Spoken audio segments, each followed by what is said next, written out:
Hello, I'm Volko Ruhnke. For the fourth volume in my Levy Campaign Series for GMT Games, designer Francisco Paco Gradaige brings our historical board games set in the Middle Ages forward to the mid-15th century and into the famous Wars of the Roses. It is a story full of ambitious characters, dysfunctional families, and turns of fate that inspired, among others, the great William Shakespeare. We call the game Plantagenet, Cousins' War for England, and I would like to tell you a little about how Paco's design leads our series in new directions to depict politically, as well as operationally, the dynastic conflict that in those long ago years roiled the Kingdom of England.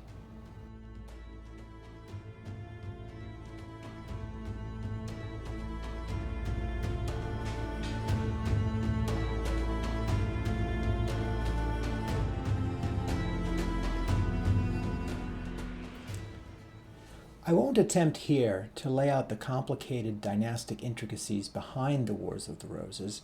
We can find plenty of material out there on that.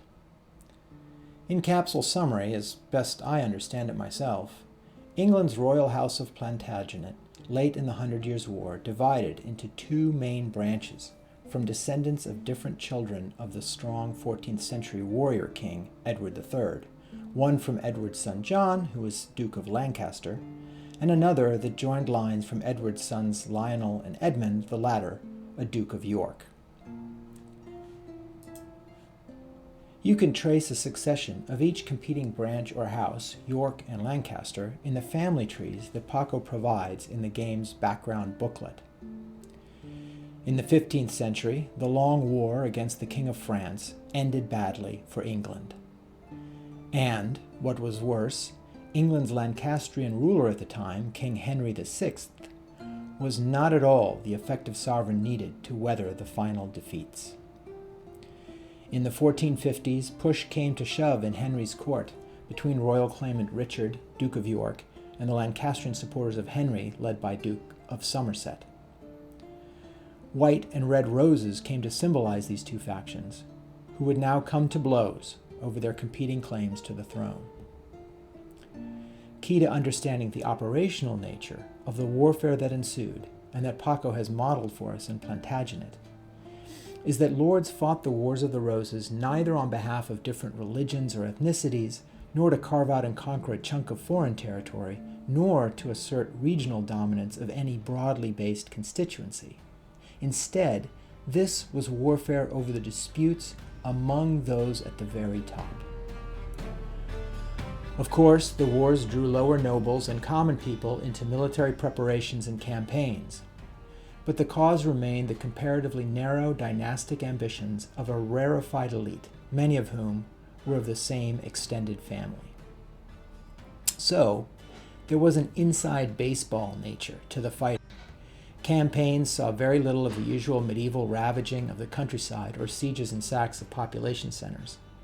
The dynasts on either side were fighting for personal legitimacy on the throne, and were correspondingly eager to gain influence and favor with nobles and people alike, to demonstrate the propriety of their royal claims and the quality of their kingship.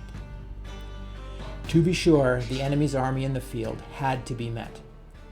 But wrecking the kingdom in the process would not do.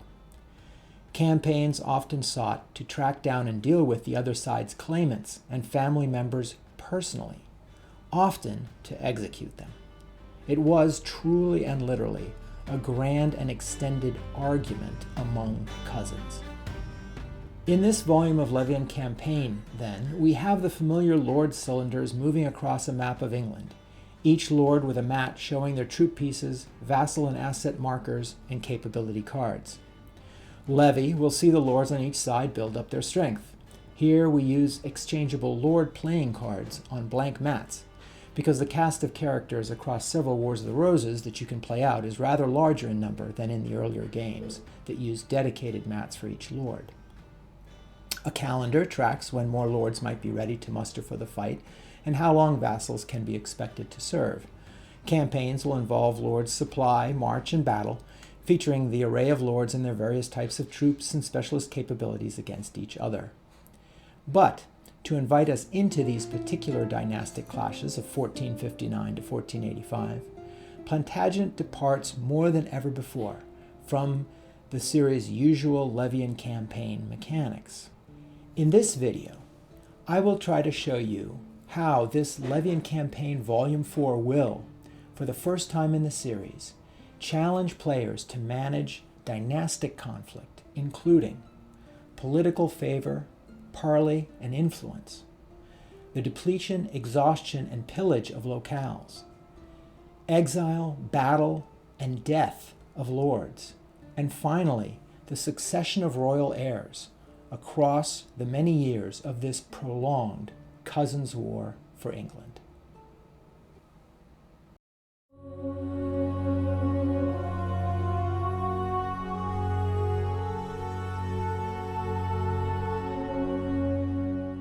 Paco and our historical consultant Graham Evans found that the campaigns that made up the Wars of the Roses saw very few cases of military conquest of cities, towns, or castles. So we have in Plantagenet no siege or bypass of strongholds, no garrisons, no storming the walls, no sally or relief sally. All of those more complicated mechanics of the earlier Levy campaign games regarding walled strongholds and how to take them fall out of the game here. Instead of conquering strongholds for victory points, your Plantagenet lords will be seeking the favor of locales across England. Red or white rose favor markers will show which locales align with one or the other side's claims to the throne, or with neither. And it will not be combat that attains such favor for your side. Lords on campaign will instead parley to attempt to convince a town or city to recognize its claims to the English throne. To parley, lords will wager their side's general influence over English nobles and subjects, tracked along the board's edge. That influence will be the main currency in the game. Yes, provender and coin will still be key to maintaining armies in the field, perhaps more so, as we shall see in a moment. But political influence will serve as the main resource fueling the quest for dominance, and a side's standing and influence will determine who wins the wars in the end.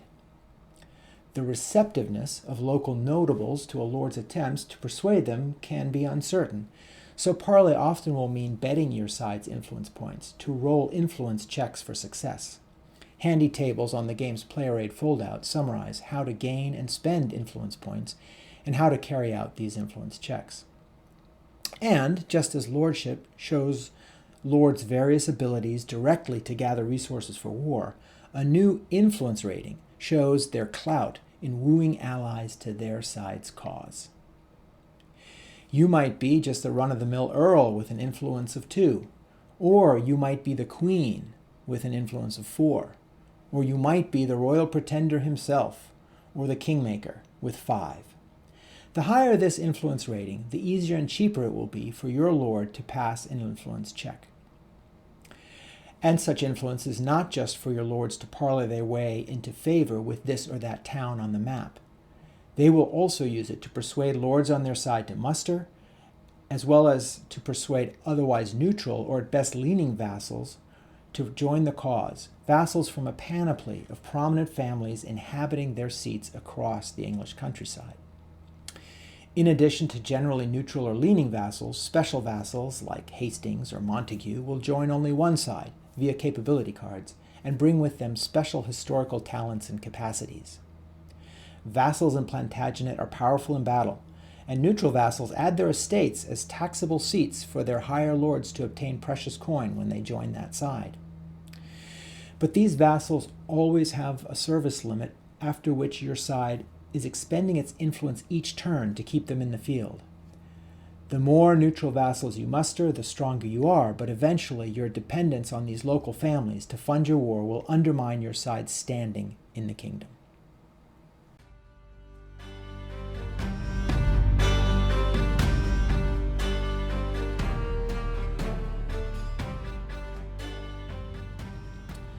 Just as the Wars of the Roses saw little siege and sack of towns, there likewise was little of the usual medieval military practice of ravaging the enemy's countryside to punish and pressure enemy lords to give in. After all, here you are trying to convince everyone to support your claimant to the throne, not to terrorize them. And anyway, it's your kingdom you are defending or hope to rule soon, so you sure don't want to destroy it to win it. So, no ravage actions in Plantagenet and no loot. However, that hardly means that war's appetite for goods will not take its toll on the land. Even once local authorities favor your cause, there remain limits to how much help they are willing, or perhaps even able, to give your lords in their family fight amongst themselves. In Plantagenet, when your lords levy troops, draw supply or forage for provender, or tax for coin, they will not only need a suitable locale that favors their cause, they will deplete and then exhaust that locale to do so. And, this late in the Middle Ages, money is an even bigger deal than it was before in our earlier volumes. Rather than pay as an option to extend your lord's feudally obligated service, in Plantagenet you will have to pay your lord's troops coin each turn, or they will pillage their surroundings to take the compensation that they feel they deserve. Pillage by unpaid troops will exhaust their current locale, shift favor there, and roundabouts toward the enemy's cause, and cost your side overall influence. And if the troops don't get enough from that, your lord's army will disband and cost you even more influence. As you might already have guessed, unfed troops will do the same. Not just shorten service by some number of days of campaigns, but pillage to get the food that the troops need. The consequences to your campaign can be severe, so please, folks, don't let your Plantagenet lords run out of coin to pay their hard-working troops, or the provender to feed them.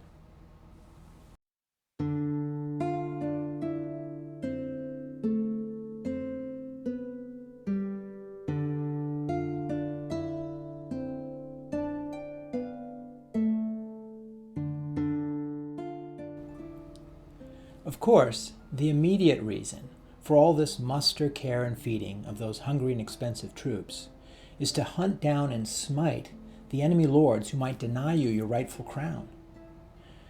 Paco determined that, in the context of dynastic conflict in the Wars of the Roses, there was not really the option when contesting for the kingdom's favor and influence to just lead the enemy army on some merry chase across the countryside. Among the battle-averse lords of earlier games, you almost always had the choice to simply back away from an approaching enemy army. But here in Plantagenet, meeting and killing or capturing your competing claimants and their supporters before your supplies and coin run out is the main point for both sides. No avoiding battle to an adjacent locale here.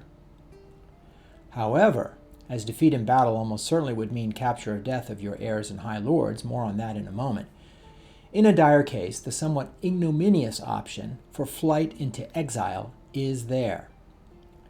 At the cost of influence standing, your lords, upon enemy approach, can disband into exile outside of England and beyond the enemy's reach.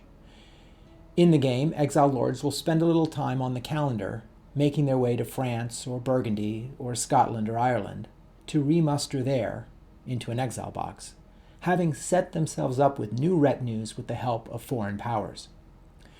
On the map, but outside England, lords in such exile can continue to build their army within some limits. Eventually, however, they must sail by ship to land on English shores, or perhaps march, if out of Scotland, if they are to renew their campaign for the crown.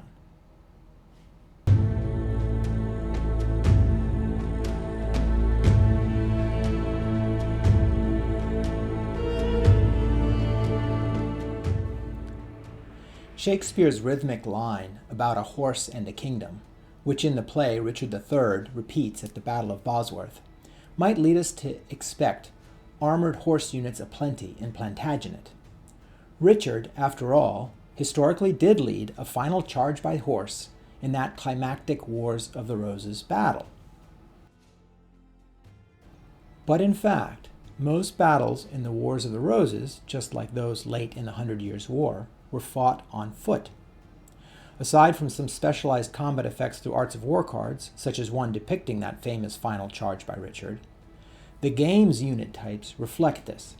The troops in Plantagenet are all foot. Without horse units in the mix, we get a reduced number of battle strike initiative steps in the game, since we don't have to worry about horse melee as separate from foot melee. And this is just one way that Plantagenet, in order better to represent its particular conflict within the Levy Campaign system, ends up streamlining battle resolution. In most Levy Campaign games, the defending side in battle has an advantage.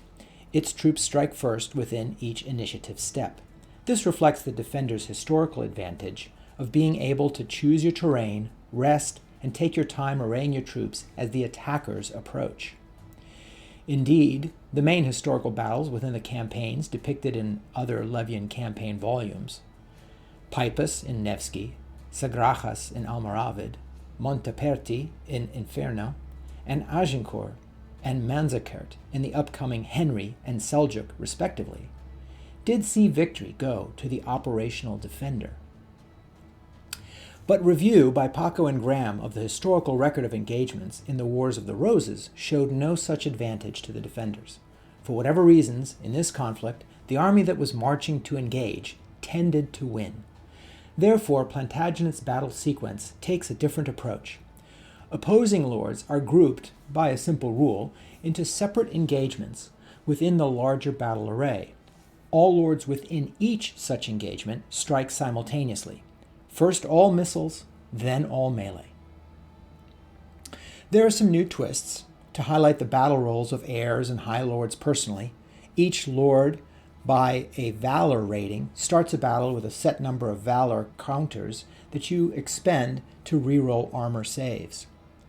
Each lord has an elite retinue counter, sometimes along with vassal counters, that fight as especially tough units.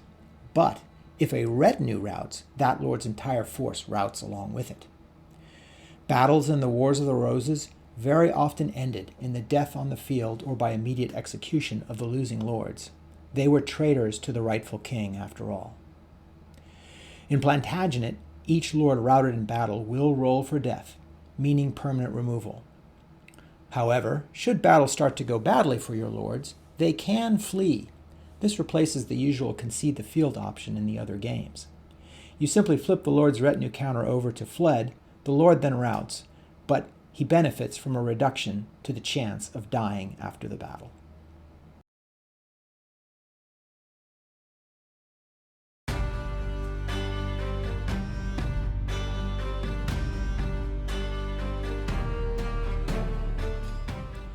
You may recall that the earlier Levy Campaign volumes each play out no more than 2 or 3 years of conflict total. Plantagenet's various scenarios, in contrast, take on multiple spasms of dynastic conflict spanning several decades, the 1450s to the 1480s, and known collectively as the Wars of the Roses.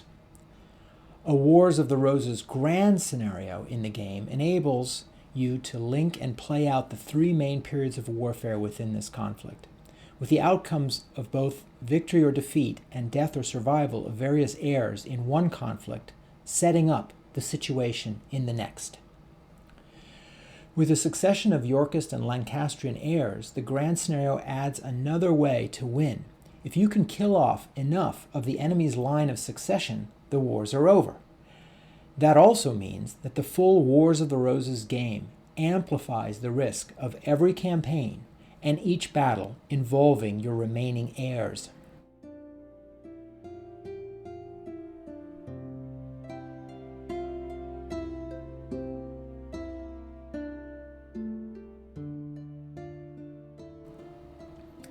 With multiple linked wars, heir's death, and succession, Plantagenet offers a wide stage for your gameplay to tell its own dynastic story. At the same time, to keep each act faithful to the war's historical character, different Arts of War cards accompany each scenario, denoted by the presence or absence of roses at the middle of the cards. Accompanying you through this theater of war, the bard himself, to voice the titles of many of the all-new events and capabilities in the game. Special capabilities of individual lords, special troops, special vassals, and much more. I hope, after this mere glimpse into the history that comes in the box, you will join me for all the pageantry of this unique entry into Levy Campaign. Plantagenet is packed with dastardly personages, political and military maneuver, and battlefield clash and calamity. For me, Paco and the Plantagenet test development and art teams have brought to life, as no other game yet has, both the dynastic and operational drama of the Wars of the Roses. If you want to see more, and perhaps parley with us about Plantagenet, or about any of the Levy Campaign volumes, printed or in work, please join us on the Levy Campaign Discord server. Let me know via Twitter or Mastodon, and I'll be happy to get you an invite link. Until next time, this is Volko Ruhnke. Enjoy the games.